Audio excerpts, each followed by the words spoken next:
Brokers ఎవరైతే ఉంటారో వీళ్ళని రెచ్చగొట్టడం. అరే మీకు పోలీస్ స్టేషన్ మీద అటాక్ చేయాలా, ఇది లేకుంటే ఇది ఆగిపోతే వీళ్ళకి నష్టం కదమ్మా, వాళ్ళని రెచ్చగొట్టారు. మరి వాళ్ళ దగ్గర తుపాకులు ఉంటే ఆ తుపాకులు మీకు ఏం చెయ్యవు, పబ్లిక్ మీద ఫైర్ చేయరు, అది దానికి బాగా మోటివేట్ చేసి అయితే ఆ రోజు ఏం చేసారు, అది నెక్స్ట్ వెనస్డే మా ఓఎస్డి గారు ట్రాన్స్ఫర్ అయితే మేము భద్రాచలం మీటింగ్కి వచ్చాము. ఎగ్జాక్ట్ అదే రోజు 11 o'clock వీళ్ళంతా మోటివేట్ చేసి నాన్ ట్రైబ్స్లో అందరని కాదు, కొంతమంది బ్రోకర్ ఎవరైతే దాంట్లో లాభపడుతున్నారో వాళ్ళమ్మ police correct exact 11 o'clock attack. రాళ్ళు వాళ్ళ దగ్గర బాణాలు ఉంటాయమ్మా, ఆ బాణాలతో జీ అని పోలీస్ స్టేషన్ మీద అటాక్ చేస్తుంటే కరెక్ట్ 11:15కి నాకు సెట్. అప్పుడు ఫోన్ లేవమ్మా, 1991 ఫోన్ లేకుంటే సెట్లో చెప్పారు ఇట్లా. నేను సెట్ మీదకి వచ్చా. మీరు ప్రాపర్గా మనం చేసే పనులు చేయండి. ఏది మేము ఫస్ట్ వాళ్ళకు స్లోగన్ ఇవ్వాలి, అక్రమంగా గుమిగుండే ఓ ప్రజలారా తక్షణమే మీరు ఇక్కడి నుంచి వెళ్ళిపోండి, లేని ఎడల మీ పైన బాష్పవాయువు ప్రయోగించబడునని అట్లాంటి ఆ మైక్ అనౌన్స్ చేశారమ్మా. చేసినా వెళ్ళట్లేదు, వీళ్ళు వెళ్దామని బ్యాక్ సైడ్ వాళ్ళకు ఎవరైతే రెచ్చగొడుతున్నారో వాళ్ళు బలంగా ఉన్నారు. అంతలో అప్పటికి పోవట్లేదు. నేను అప్పుడు ఎంఆర్ఓ గారి ఇల్లు కూడా మా పోలీస్ స్టేషన్ దగ్గరే ఉండే, ఆఫీస్ కూడా దగ్గరే. అని పిలిపించుకున్నంటే తనను పిలిపించుకున్నారు. తను రిటర్న్గా ఫైరింగ్కి పర్మిషన్ తీసుకున్నారు. మళ్ళీ వార్నింగ్ ఫైర్ చేశామ్మా గాలిలో, అయినా పోవట్లేదమ్మా. అప్పుడు నా మిస్సెస్ కూడా అక్కడే ఉండే, పాపం తను కూడా రాళ్ళు పడుతున్నాయి. స్టేషన్ పక్కనే ఇల్లమ్మా, గవర్నమెంట్ క్వార్టర్ అది పడుతుంది. వీళ్ళు కొంతమంది స్పెషల్ పార్టీ వాళ్ళు వెళ్ళి ఆల్ లేడీస్ అందరినీ పోగు చేసి ఒక చోట పెట్టడం జరిగింది. ఈ రాళ్ళు అట్లా వస్తూనే ఉన్నాయి. మళ్ళీ నేను చెప్పాను సెట్లో, ఓకే వార్నింగ్ ఫైర్ చేయండి అంటే ఫైర్ చేయారు గాలిలో, అయినా పోవట్లేదు. ఇక అప్పటికి ఇక తప్పని పరిస్థితిలో ట్రైబల్స్ మాత్రం ఎవరికి ఏం కాకూడదు, ఎవరెవరు బ్రోకర్స్ ఉన్నారో వాళ్ళని చూసే ఏం చేయండి అని చెప్పామమ్మ. మా పరిస్థితి చేయి దాటిపోయింది. అయితే వీళ్ళు ఎగ్జాక్ట్లీ చూసి 1 or 2 ఫైర్ చేశారు. ఫైర్ చేసి ఇంజ్యూర్డ్ అయిండ్రు. అప్పుడు వెనక్కి తగ్గారు, వెళ్ళిపోయారు. అంతలో ఇంకో 2 hours అంటే నైట్ 2-3 వరకు నేను వచ్చేసా. వచ్చి ఎవరైతే ఇంజ్యూర్డ్ అయినారో వాళ్ళని మళ్ళీ హాస్పిటల్ పంపించి, అది దాంట్లో 1 or 2 ట్రైబల్స్ కూడా ఇంజ్యూర్డ్ అయ్యారు అనమాట. అయితే తర్వాత డైలీగా ధర్నాలమ్మా, ట్రైబల్స్ వచ్చి నాన్ ట్రైబ్స్ గ్యాదర్ చేసి ధర్నాలు స్టార్ట్ చేస్తారు. అప్పుడు ఎస్పీ గారు, డిఐజీ గారు, కలెక్టర్ గారు లక్ష్మీ పార్థసారథి భాస్కర్, మీరు పేరు వినే ఉంటారు, మీరు కూడా ఇంటర్వ్యూ చేసినట్టు, ఆ మేడం గారు వచ్చారు. మా ఆఫీసర్స్ ఏం చేశారంటే మేడం గారిని కన్విన్స్ చేశారు.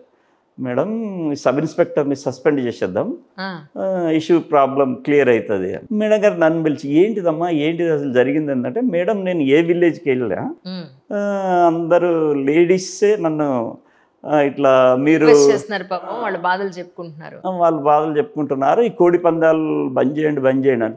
ఓకే నేను ఇప్పుడు ఏ విలేజ్ అంటే ఏ విలేజ్కి వెళ్ళినా మీకు మేడం కొన్ని విలేజ్ సెలెక్ట్ చేశారు. ఆ విలేజ్కి వెళ్ళామమ్మ. అందరు లేడీస్ని గ్యాదర్ చేసి ఏంటమ్మా ఇది, అవును మేమే చెప్పాం, వాళ్ళ లాంగ్వేజ్లో అది మేమే అడిగాము చేయమని చెప్పాము. వాళ్ళు మేడం గారు గట్టిగా అగ్రి అయ్యారమ్మ. మళ్ళీ ఒక 3-4 విలేజ్ టచ్ చేసి మళ్ళీ పోలీస్ స్టేషన్కి వచ్చాం. వచ్చిన తర్వాత అప్పుడు డిస్కస్ చేశారు ఆల్ ఆఫీసర్స్, సబ్ ఇన్స్పెక్టర్ని సస్పెండ్ కాదు కూడా ట్రాన్స్ఫర్ కూడా చెయ్యం. తను ఇక్కడ అప్పటికే నాకు 2 years అయిందమ్మా. యాక్చువల్లీ ఎక్స్ట్రీమిస్ట్ ఏరియాలో 2 years ట్రాన్స్ఫర్ చేసేస్తారు. ట్రాన్స్ఫర్ చేసే టైం ఇంకా 1 year ఎక్స్టెండ్ చేసిపోయారు మేడం. తను ఇక్కడే ఉంటారంటే ఇక అప్పుడు ధర్నాలు కూడా ఆగిపోయినాయి. అక్కడ 3 years కంప్లీట్ అయిన తర్వాత కొత్తగూడెం 1 town వెళ్ళానమ్మా. 1 townలో అప్పుడు ఎన్టీఆర్ గారి పీరియడ్ అమ్మా, ఇదంతా సారా నిషేధించిన టైము. అయితే సారా నిషేధిస్తే అప్పుడు నాకు 9 విలేజ్లు తండాలు అన్నమాట. అక్కడ బాగా సారా కాచి ఇది చేసేవాళ్ళు. నేను అక్కడ యూత్ని అందరినీ జమ చేసి, బాబు మీరు మంచిగా చదువుకోండి, ఈ సారా మీరే నిషేధించాలా, ఎందుకంటే మన హానరబుల్ సీఎం గారు దెన్ ఎన్టీఆర్ గారి స్లోగన్ ఇది. మనకు దాన్ని మీరు ఆరోగ్యం పాడవుతుంది కాబట్టి అది నిషేధించి మీరే కంట్రోల్ చేయండి అని నేను యూత్ను బాగా చదివేటట్టు వాళ్ళకి కావాల్సిన బుక్స్, కొందరికి ఏమన్నా బాగా పూర్ ఉంటే అట్లా బుక్స్ అరేంజ్ చేసేదమ్మా. వాళ్ళు డైలీ ఆడుకోవడానికి వాలీబాల్, నెట్లు ప్లస్ క్రికెట్ కిట్స్ అట్లా ఇప్పించి ఇది కొత్తగూడెంలో అట్లా సక్సెస్ అయినమ్మా. 9 villages 0 సారాకు వచ్చేసిందమ్మా.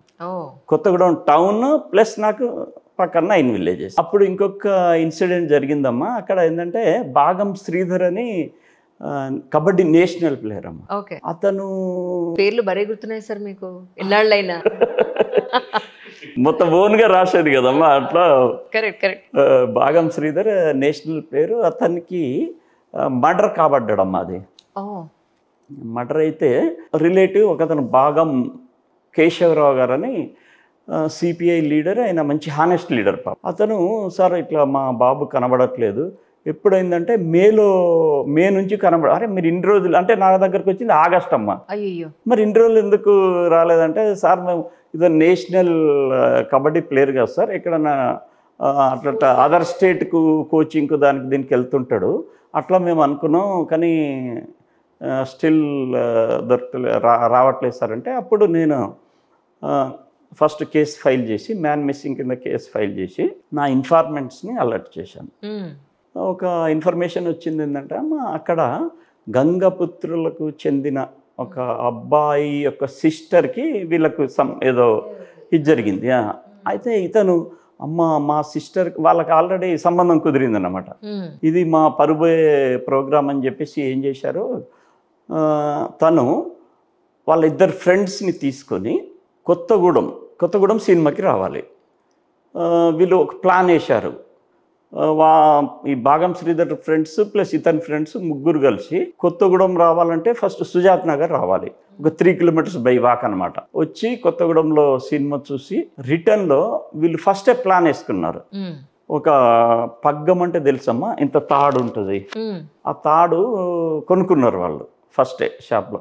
కొనుక్కోనమ్మా సినిమా చూసిన తర్వాత అది మళ్ళీ సుజాత్ నగర్లో దిగి సింగభూపాలం విలేజ్ బై వాక్ పోవాలి, 3 kilometers. అది ఆ పక్కనే చెరువు ఉంటుందమ్మా. సింగభూపాలం విలేజ్కి స్టార్టింగ్లో చెరువు ఉంటుంది అనమాట. ఆ చెరువు దగ్గర ఇతన్ని వీళ్ళు తీసుకొచ్చిన తాడుతో ఊరేశారు. ఇటు ఇద్దరు లాగేసరికి తను చనిపోయాడు. చనిపోయిన తర్వాత చెరువులో పైన తోడేసి పాతి పెట్టారమ్మా. నెక్స్ట్ డే నుంచి వర్షం స్టార్ట్ అయింది. మొత్తం మట్టి అంతా కొట్టుకుపోయింది ఉంటుంది. మొత్తం వర్షం స్టార్ట్ అయ్యేసరికి ఇక బాడీ అట్లే ఉంది. అంతలో నేను పిలిపించానమ్మా అతన్ని, బాబు ఇది మర్డర్ జరిగింది, నా ఇన్ఫర్మేషన్. సార్ నేను అట్లా కాదు సార్, నేను చంపలేదు సార్ అది ఇది అన్నాడు. మేము కొంచెం దొంగలు అక్కడ ఉన్న అవైలబుల్ దొంగలు, కొత్తగూడెం అంటే బాగా సింగరేణి ఏరియా అమ్మా, దొంగలు వీళ్ళు పోలీస్ స్టేషన్లో ఎప్పుడు ఇది ఉండేది. ఇద్దరిని కొంచెం దెబ్బలు పెట్టినట్టు ఈ నిజం రాబట్టడానికి వేరే వాళ్ళకి దెబ్బలు కొట్టి మీ ప్రాసెస్ మీకు ఉంటుంది కదా. చేసరికి వీడు సార్ నాకు దెబ్బ కొట్టనంటే మొత్తం చెప్తా అన్నాడు. చెప్పిండమ్మా, ఇట్లా నేను సో చెరువులో పాతి పెట్టాం సార్, ఇట్లా నేను మీకు ఇంతకుముందు ఏది జరిగిందో ఆ స్టోరీ మొత్తం చెప్పాడు.